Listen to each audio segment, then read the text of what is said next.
बोध आणि उपासना ह्याच्यामध्ये काय फरक आहे तो पुढे सांगतात बघा. ते उपासना म्हटल्यानंतर त्याच्यामध्ये कर्तृत्वजन्यता असते, ज्ञानामध्ये आणखी वस्तुतंत्रता असते. इथपर्यंत आलं तर आपलं ते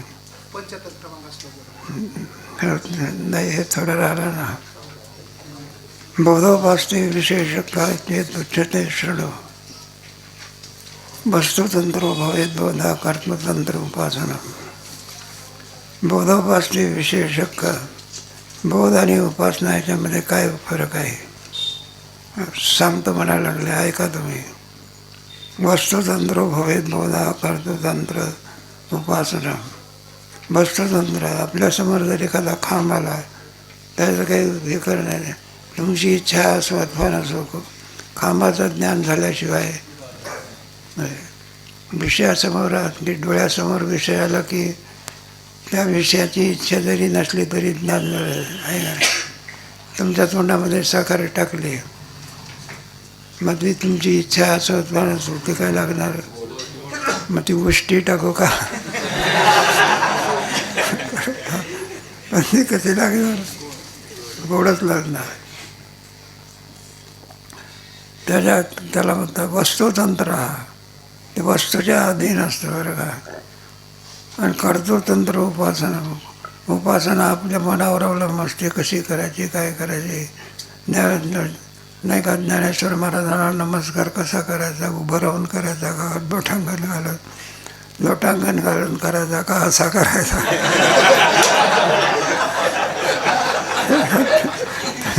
तुम्ही स्वतंत्र आहात की काय? उपासनेमध्ये स्वतंत्रता असते आणि बोधामध्ये पारतंत्र असते. तुमची इच्छा स्वतः ते काही नाही बा. दृष्टांत 74 श्लोकमध्ये आहे. वस्तुतंत्र भवेत बोधा. वस्तूच्या अधीन बोध अवलंबून, ज्ञान अवलंबून असते. कर्तृतंत्र उपासना.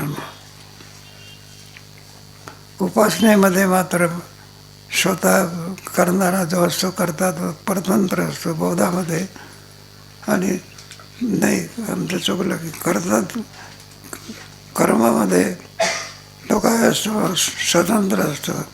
आणि बोधामध्ये मात्र परतंत्र असतो. त्याचं अधिक स्पष्टीकरण करून पुढे 75व्या श्लोकामध्ये सांगतात, विचारात जायते बोधा इच्छांत निवर्तये स्वोत्पत्ती मात्र संसारे दैत्य केलं सत्यता. बोध उत्पन्न होण्याचा अवकाश विचारात जायते बोधा. त्याचं साधन कोणतं आहे तर म्हटलं विचाराच्या योगाने बोधाची माणसाला प्राप्ती होत असते. मग सदा विचार आहे तस्मात जगती बाबा कोहम कथमिदम जातम कोही करत ना सतो विद्यते भावो ना भाव. तेव्हा विचाराच्या योगाने बोधाची उत्पत्ती होत असते. निच्छायांना निवडते. तुमची इच्छा असो अथवा नसो, मग तो बोध झाल्याशिवाय राहणार. म्हणलं का विष कसं लागते बरं का, असं घेऊन पाहिजे असते का, सॅम्पल घेऊन पाहिजे असतं का, फक्त जाणायचं असते. आणि थोडं जरी ते पोटामध्ये गेलं तरी ते आपला परिणाम केल्याशिवाय राहत नाही. इच्छा यांना निवारता येत. तुमची इच्छा असो अथवा अग्नी लागता बरोबर काडी शिल्लक राहत नाही. स्वोत्पत्ती मात्र संसार आहे. दहत्य केलं तर उत्पन्न होता बरोबर. दहत्य केलं सत्यता संसाराच्या ठिकाणी येत नाही राहे. सत्यता बुद्धी काय होते जाते. 5व्या अध्यायामध्ये सुद्धा हे वाचन प्रारंभ मी थोडा विचार केलेला आहे. ते तर ज्ञान हे बा जाणीव जे येताना की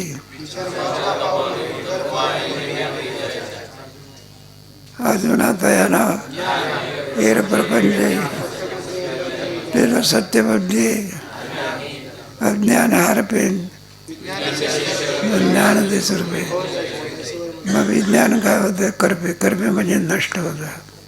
त्याचं स्वरूप करतं. कुणाचं? संसाराचा.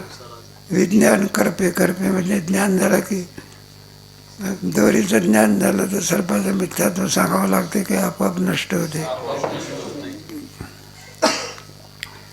त्याप्रमाणे स्वोत्पत्ती मात्र संसार आहे. ज्ञानाची उत्पत्ती होता बरोबर दहत्या केलं सत्यधाम.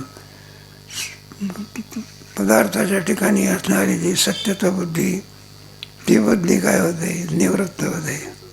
विषय जसाच्या तसाच असतो. पण बदल कोणामध्ये होतो? विषयात होत असतो का आपल्या चित्तात होत असतो? तोच इथे सांग. म्हणजे आतापर्यंत सर्व सत्यत्व बुद्धी होती. आता कोणती बुद्धी झाली? मिथ्यात्व बुद्धी. नाही काही कल्पना करा. आपण मंगल कार्याला गेलो, सुंदर फुलं बिलं असेल त्या ठिकाणी, असं वाटले बा आताच तोडून आणली असली पाहिजे म्हणून रसिक माणूस फूल घेण्याकरता जातो. फुलाच्या ऐवजी हाताला काय लागतं? आता कोणती बुद्धी गेली? सत्यत्व बुद्धी गेली. कोणती बुद्धी झाली? मग ज्ञान काय करते? विषयाच्या ठिकाणी असणारी सत्यत्व बुद्धी काय करते? घालवते. आणि मिथ्यात्व बुद्धी काय करते? काय काय 15 अध्याय काय जास्त करता येतो. करोणी संसार वाहून स्वरूपी सांगते या अध्याय 15. संसाराचं स्वरूप कसं आहे? सुंदर ऊर्ध्व मूल मदर्शाक. तो अध्याय आला म्हणजे आपण त्याचं विशेष वर्णन करून सांगू. पदार्थ जसाच्या तसाच असतो, फक्त त्याची कोणती बुद्धी जाते? सत्यत्व बुद्धी जाते. पदार्थात काही फरक. तावता कृतकृत्य सन् नित्यतृप्ती भागत जीवनमुक्ती म्हणून प्राप्य प्रारब्ध विषय. ज्ञानाचं फल सांगतात. तावता कृत्यकृत्यता. ते जाणल्यानेच मनुष्य कृतकृत्य होत असतो. किती जरी आपण प्रयत्न केले, मिळवण्याने मनुष्य कृतकृत्य होऊ शकत. मग जाणल्याने कृतकृत्यता प्राप्त होते. ठिकठिकाणी कृतकृत्याचं वर्णन यशी आत्मरतिरे वस्यात आत्मज्ञेव संतुष्ट. नित्यतृप्ती पागता. मग एकदा आणखी कृतकृत्य झाल्यानंतर त्याला 7व्या प्रकरणात सांगितल्याप्रमाणे कृतकृत्याचे भार होतं. मग तृप्ती प्राप्त होत असते. म्हणून त्याचं नावच आहे तृप्तीदेव. तुमच्या पंचदशीच्या 7व्या प्रकरणामध्ये आत्मानं चेद विजानी. मग आता करायचं काय झालं? तृप्ती झाली आहे त्याची. देखे आत्मदृष्टी तैसी कर्मे नाही. भात तयार झाल्यानंतर पुन्हा तांदूळ शिजवावे लागतात का?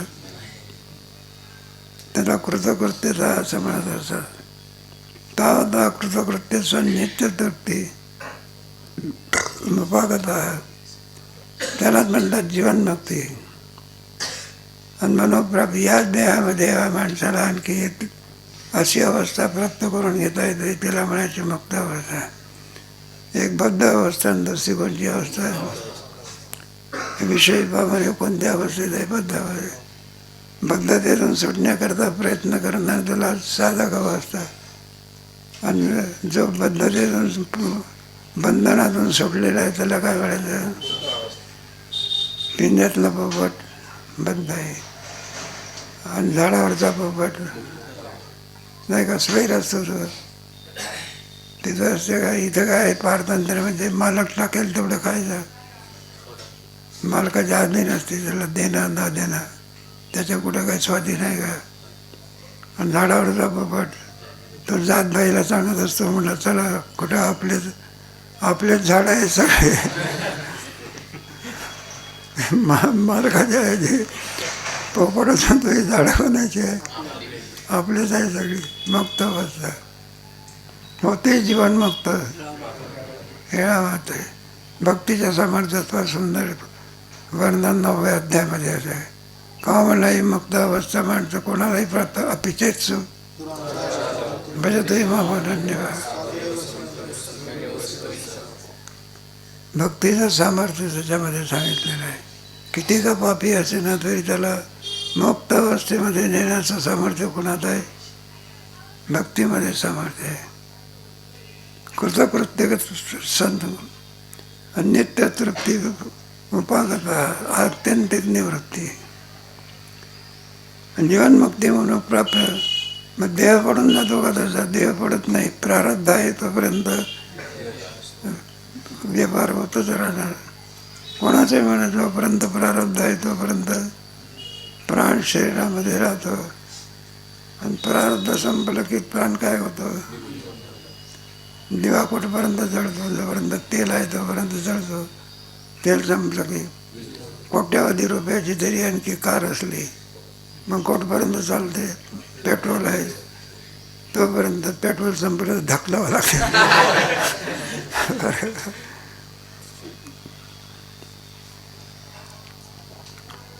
थोडं आप्तोपदेशम विश्वस्य श्रद्धालु विचारयन् चिंतयेत अन्य प्रत्ययी अनंतरात्मवृत्ती. आप्तोपदेशम विश्वस्य श्रद्धालु विचारयन्. आता आणखी उपासनेच्या याच्यामध्ये सांगतात आप्तोपदेशम विश्वस्य.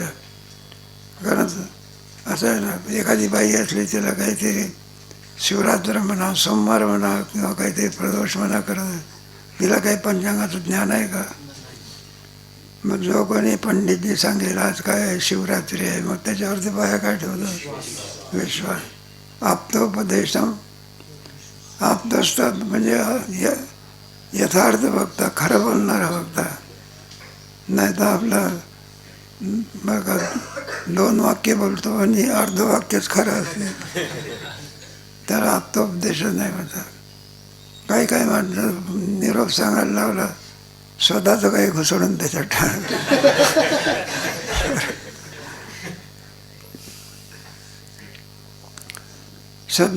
श्रद्धा ज्याला म्हणत असतात.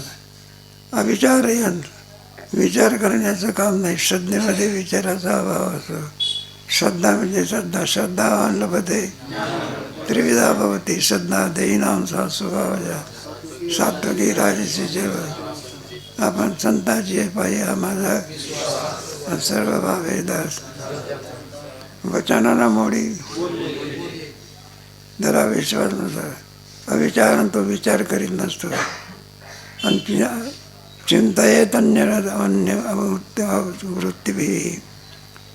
चिंतयेत अन्य प्रत्यय, तेव्हा अन्य प्रत्ययाचा त्याग करून त्याचंच चिंतन करीत असतो. असं आहे. चिंतनेमध्ये अन्य असते ना, जे ज्याचं चिंतन असेल त्या चिंतनामध्ये तेच चिंतन असावं लागत असतं. नाहीतर आपला बसला आहे चिंतन करण्याकरता आणि पाळण्यामध्ये कोण आहे, नातू आहे आपला, दोरी असते. मग आता ते कार्ट रडायला लागलं म्हणजे म्हणत असतं, हरिपाठ म्हणता म्हणताच म्हणत असं, बाळ तुझी बाई काम करून राहिली, गप्प बस. विषम झालं नाही, काय झालं असलं ते काय निघून गेलं. अन्याय आलं त्याचं चिंतन नव्हतं. जीव हवी पाठ करायची असते तीच चित्तामध्ये त्यावेळेला राहायला पाहिजे. त्याच्यात जर नाचता शिरला तर होईल. 2 दिवस जाऊन सुद्धा पाठ होत. एकाग्र चित्त असावं लागतं. यावत चिंत स्वरूपत्व अभिमानम जायते स्वस्य जायते तावच्च अभिचिंत पश्चात तथैवामृतिधारे. यावत चिंत्य स्वरूपत्वात अभिमानम स्वस्य जायते. कोटपर्यंत चिंतन करायचं, तेच मी आहो अशी वृत्ती तयार होईपर्यंत काय करायचं? चिंतन करायचं. यावत विचिंत्य स्वरूपत्मा अभिमान स्वस्य जाय. त्या याचा अभिमान माणसाला प्राप्त होतो. व्यवहारामध्ये आपण पाहतो ना, एखाद्या लग्न होण्याच्या वेळी मुलीला आपल्या आईवडिलाचा काय असतो? अभिमान असतो, भावाचा वगैरे आधी करून. पतीच्या संसाराचा संबंधही माहिती नसते, नावही सुद्धा काय होत नाही. आणि एकदा लग्न झाल्यानंतर मग सगळ्या संबंधाशी तिचा काय येतो? मग एकाएकी असं दृढ संबंध असतो. आतापर्यंत काही संबंध नव्हता. बाबा म्हणला तुमचे यजमान पाहिलेलीच आहे की लोक सांगत असतात दारू महाग करून टाकली. आतापर्यंत मग त्याच्या मिसेसला काय वाटते, कशामुळे? अभिमानामुळे. आतापर्यंत काय नव्हतं. लग्न झाल्यानंतर काय झालं, तादात्म्य संबंध आला ना. कोणता संबंध आहे असं. यावत विचिंत्य स्वरूपत्व अभिमानम जायते. अभिमान प्राप्त होईपर्यंत, तेच मी याचा अभिमान होईपर्यंत,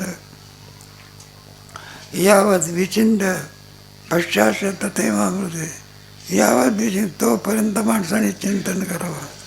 हो, एक पाठकोटपर्यंत करायची. कधी जरी आणखी प्रसंग आला तर त्याची आठवण झाली पाहिजे. इथपर्यंत बघी काय करायची.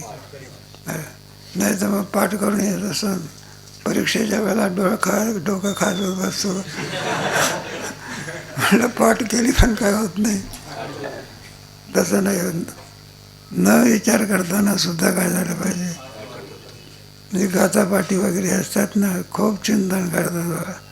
त्याच्यामुळे एक शब्द उच्चारला तरी अभंग काय करतात, रूप पाहता लोचाने डोकं खाजून म्हणावं लागत असते का.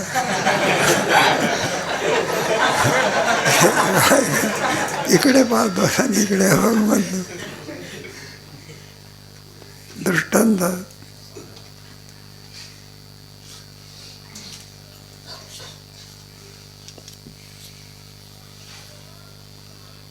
ब्रह्मचारी भिक्षमानो युत संवर्ग विद्या सर्वज्ञ रूपदा चित्ते धारयित्वा यवेक्षित. ब्रह्मचारी भिक्षमानो युत संवर्ग वर्गिता. एक दृष्टांत देऊन हा सिद्धांत सांगतात कशा प्रकारे स्थिती असते ती. युत संवर्ग विद्या, संवर्ग विद्येने युक्त असलेला एक संवर्ग नावाची विद्या आहे. त्याच्यामध्ये प्राणाचं काहीतरी बरंचसं वर्णन त्याच्यात केलेलं आहे. लिखामध्ये काही तेवढं लिहिलेलं आहे मला त्याच्यामध्ये. म्हणजे असे जे संवर्ग युक्तीने युक्त असलेला ब्रह्मचारी भिक्षमाण युत. कुठे गेला तो ब्रह्मचारी आहे, संवर्ग युक्तीने युक्त आहे. आणि भिक्षमाण म्हणजे भिक्षे करता गेला. संवर्ग रूपदा दत्ते धारयित्वा या भिक्षत. संवर्ग चित्ता आणखी चित्तामध्ये धारण करून बरं का भिक्षा मागता झाला. आपण नाही का आता कल्पना करा, घरचंही आपलं असते. घरच्याहीपेक्षा इथे आहे तोपर्यंत कवा म्हणला तुम्ही कुठले तुम्ही, मग आपल्या वडिलाचं नाव घेत असतो का जोग महाराजाचं नाव घेतो. लगेच म्हटलं आम्ही कुठले आहो, म्हटलं जोग महाराजांच्या विद्यार्थी शिक्षण संस्थेतल्या. आता कोणाचा अभिमान झाला आणि एखादा शब्द कोणा वाईट बोलला तर हाणू का म्हणला तर अभिमान तयार होत असतो कुठपर्यंत. त्याचा त्याच्याशी अभिमान होता. संवर्ग रूपता चित्ते, संवर्ग रूप धारण करून अभिक्षत काय धारायत. अभिक्षत म्हणजे भिक्षा मागता झाला. एक दृष्टांत देऊन किती सिद्धांत केले. पुरुषाच्या इच्छेया कर्तुम अकर्तुम अन्यथा कर्तुम आणि शक्यतो उपासतो नित्यम कुर्यात संततीम. पुरुषाच्या इच्छेया कर्तुम अकर्तुम अन्यथा कर्तुम. उपासनेमध्ये मात्र आपल्या इच्छेवर सगळं अवलंबून असते. कर्त्याच्या मनावर ते सर्व. कर्तुम म्हणजे करायची किंवा अकर्तुम म्हणजे न करायची किंवा अन्यथा कर्तून करायची. हे कोणाच्या याच्यावरती, याच्यात तुम्ही स्वतंत्र आहात. गिरले नाही का. आपण कुठे गेलो, कुठे बसावं, कुठं बसू नये नाही का. याच्यामध्ये मनुष्य काय असतो, एखादा काही पदार्थ आपल्याला हे जेवायला बसलेला आहे त्याच्यामध्ये, मग कोण आपापल्या अवस्थेप्रमाणे प्रत्येकाची रुची एक असते का भिन्न भिन्न असते. किती सुंदर पदार्थ असला तरी त्या रुचीच मला बाजूला करतो. त्याला विचारलं म्हणला की एवढा सुंदर पदार्थ बाजूला करतो. तो म्हणला घेतलं की मरायचा. मग काय खावं आणि काय न खावं हे कोणाच्या अधीन असते, जेवणाऱ्याच्या अधीन असते. नाहीतर काय असते, एखाद्या नाही का रात्रीचं म्हातारा मनुष्य आहे म्हणा किंवा कणा. आणि मग तो काय होतं, का म्हणला हो तुम्ही रात्री फार तुम्हाला त्रास झाला शौचाचा. काय म्हणलं काय कशी काय स्थिती झाली. तर म्हणलं काय नव्हते, बाईला सांगत होतं म्हणलं वाढू नको तरी वाढू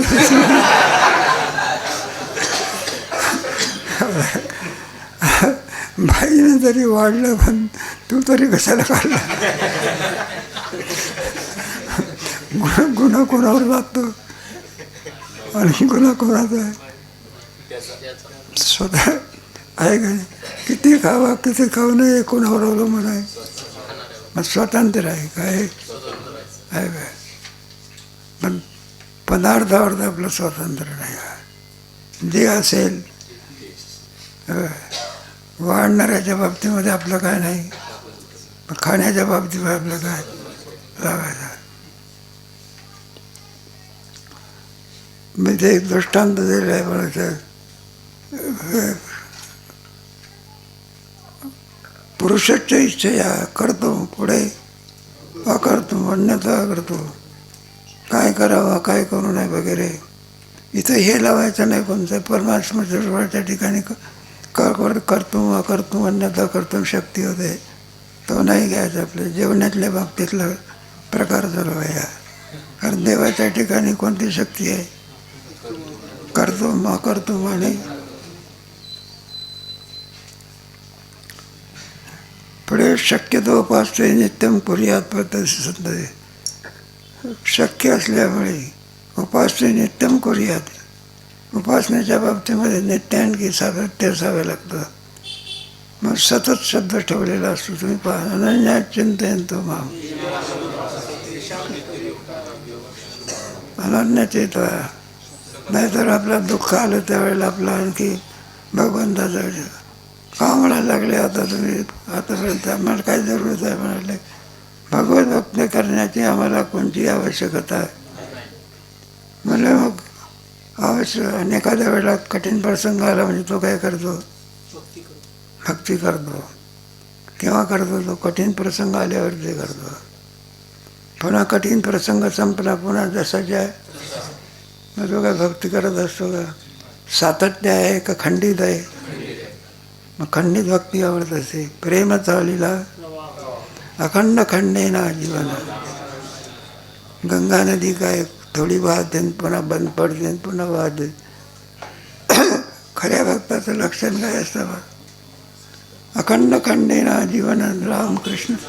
अखंड न खंडे अभंग न भंगे तुका म्हणे गंगे. जे काय की इंद्रायणी आहे का कोरडी पडायला. काय पाय ऋषिकेशला जात काय शुद्ध पाणी असते बाई. कपडासुद्धा तुम्हाला त्या गंगेवर तर काय होत नाही. अशी माणसं ठेवलेली असतात साफ करण्याकरता. म्हणून शक्योपासते उपासना सततम करूयात. सतत करण्याला शक्य आहे ते. मग म्हणजे एकनिष्ठ भक्त असतात ते कोणत्याही प्रमाणे आपल्या परमात्म्याचा गुणगायी आवडे तुझा विचार ही मागणी असते. तोच दृष्टांत इथे घेतले आहे. कशा प्रकारे त्याचा परिणाम काय होतो बोलण्याच्याकरता 81 श्लोक बघा. वेदाध्याय प्रमत्ता अदिते स्वप्ने दिवास जपिता तुझे पृथ्वी एव यथास. वेदाध्याय प्रमत्ता अदिते स्वप्ने दिवास. वेदाध्याय करणार आपल्या इथं नाही का. ते तुमच्या गोविंदगिरीकडे विद्यार्थी आहे आणखी पुन्हा इतरांच्याकडे विद्यार्थी आहे वेदाध्ययन करणारे. हे परमात्मा म्हणजे दक्षतेने अदिते बिगार म्हणून नाही दक्षता ठेवून आणखी वेदाचं चिंतन करतात. परिणाम काय होत असतो. स्वप्ने दिवास होता. अतिचिंतनाच्या परिणामाने मनी जे वसे ते स्वप्ने दिसे असं तेच स्वप्न त्याला पडत. का होता आधिक्याचा परिणाम आहे बाबा. कशाचा परिणाम अधिक असं ते आपण गोवी पाठ केलेली असते ती. आणि ते गोवी पाठ असल्यामुळे स्वप्नात सुद्धा आणखी त्याचं चिंतन होत असते. हे अतिचिंतन करणारे असते ना, त्या अतिचिंतनाचा परिणाम स्वप्नात सुद्धा काय होते? मनी वसते यम यम वापी स्मरण भाव तत्तमय वैते तदा तद्भाव भावित. अतिचिंतन असल्यामुळे त्याचा परिणाम होतो. स्वप्न यदि वाचता, किती चिंतन करावं, स्वप्नात सुद्धा चिंतन झालं पाहिजे. जपिता तू जप तू येव. जप करणाऱ्या माणसाने बरं का, जागृतीत तर जप होतच होत असतो, पण स्वप्नात सुद्धा काय होतं? जप. एखादा मनुष्य कल्पना करा, वेळ मिळाला नाही म्हणून काही हरिपाठ म्हटलं नाही म्हणा, किंवा चिंतन केलं नाही म्हणा, का केलं नाही तर म्हटलं वेळच मिळाली ना. तो झोपला ना, तो स्वप्नात काय करतो? तो चिंतन करतो. अगदी याचा परिणाम चांगल्याचा बरं का, वाईटाचा नाही. कशाचा? एखाद्या माणसाने म्हटलं आमचा नियम आहे 2 माळा जप करायचा आहे. म्हणले महाराज 2 माळा जप करायचा आमचा नियम आहे, 4 माळा केल्या तर काही जमणार नाही का? म्हटलं अवश्य कर. चांगलं आहे, जास्त झालं तरी ते फलदायी असते. काय असते? आणि वाईट हे जास्त झालं ते अपघात अपयाला काय होते नाही का? नाही, थोडं जास्त जरी जेवण झालं तर अपयाला काय होते, आणि जास्त जप झाला तर उलट चांगल्याला काय कारण आहे. काय काय एखाद्या तुमच्या काही येडी बाबडी असते ना, तिला काटे असते ना सगळे, अधिक असले तर दुःखाला काय आहे. आणि एखाद्या आंब्याच्या झाडाला अधिक फुलाली तर बाराला तर काय म्हणलं आपलं, हा म्हणला या वर्षी आमराई कशी आहे बा म्हणायला लागले, पानापेक्षा फळच काय. मग भरघोस पीक आलं म्हणजे शेतकऱ्याला काय होतं? मग त्या आनंदाच्या भरामध्ये ठकूचं लग्न.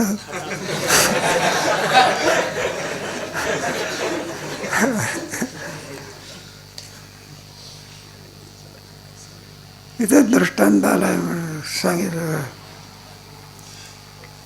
जपिता तो जपतो येव. जप करणाऱ्या माणसाने किती जप करावा, स्वप्नात सुद्धा काय झालं पाहिजे? अतिचिंतनाचा परिणाम असं सांगतात बा. अवस्थेचा काही संबंध नाही. तुकोबाराचा चिंतनाचा इतका परिणाम होता, ते झोपले तरी सुद्धा काय झालं होते. अजून हे जे काही खरे विद्यार्थी असेल, ज्ञानेश्वर महाराजाचे जे खरे आणखी भक्त असतील, त्याला समाधीला कान लावला तर रामकृष्ण हरी काय होतं असं मोठ्याचं सांगतात. आधी गुलाबराव महाराज म्हणाते म्हणतात, समाधीला हात लावला, कान लावला तर रामकृष्ण हरी. ज्ञानदेवा रम्य नारीचे चिंतन. आपली तेवढी योग्यता नाही म्हणून आपल्याला ते त्याचं दर्शन होणे करायला पाहिजे ना. म्हणून त्याने इतकं काय करायचं, चिंतन करायचं. पिता तुझे पदवी येव तथा ध्याताभिवास. ध्यान करणाऱ्या माणसाने सुद्धा जागृती तत्व सोडून द्या, पण स्वप्नात सुद्धा देवाचं काय झालं पाहिजे. आणखी पुन्हा क्रमाक्रमाने त्याचा विचार केलेला आहे. तर जेव्हा जायचा इथंच थांब राहिलेला विषय.